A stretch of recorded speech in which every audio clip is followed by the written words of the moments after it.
Tell us a little bit more आपके previous cases में जिनसे आपको कुछ शॉकिंग लगा या आपको बहुत सीखने को मिला उनसे? सी शॉकिंग, शुरू में जब मैं रेजिडेंसी में था तो देयर वर मेनी केसेस जो बहुत ही dark part of the society को कवर करते हैं।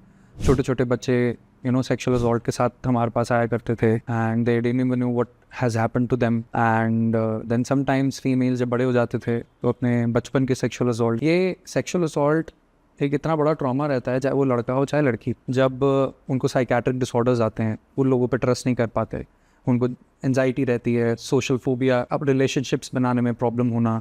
आपका डिफेंस यहाँ काम कर रहे हैं, जब तक आपके पास जो ट्रॉमा है वो इसके नीचे है, आप उसको मैनेज कर रहे हो। एकदम से एक ऐसा शूटिंग ट्रॉमा आता है जो इस चीज़ को फाड़ता हुआ चले जाता है, तो ऑब्वियसली उसके बाद जो कॉन्सिक्वेंसेज होते हैं वो क्राइसिस का पार्ट होती है। तो उसमें फिर हमें क्राइसिस मैनेजमेंट करनी पड़ती है।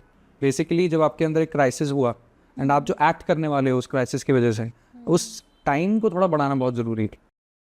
तो जब वो वाला जो उनके इमोशंस और उनके जो इमोशनल आउटबर्स्ट है, चाहे वो आपको गाली दे रहे हैं, चाहे वो आपसे लड़ रहे हैं, झगड़ रहे हैं, उस टाइम पे थोड़ा सा validation is very much important. अब तो सरकार ने एक नई हेल्पलाइन भी शुरू करी है टेलीमानस नाम से, एंड उसका शायद नंबर है 14416। See one thing that you have to realise is कि अगर आप कोई भी मेंटल हेल्थ इशू के थ्रू जा रहे हो तो know this that you are not alone. And मदद मांगना एक कमज़ोरी की निशानी नहीं है बट एक स्ट्रेंथ की निशानी है। तो अगर आप मदद मांगना चाहते हो तो खुल के मांगो और शर्माओ मत, और अगर कोई दूसरा जना मदद करना चाह रहा है या लेना चाह रहा है उसको रोको मत।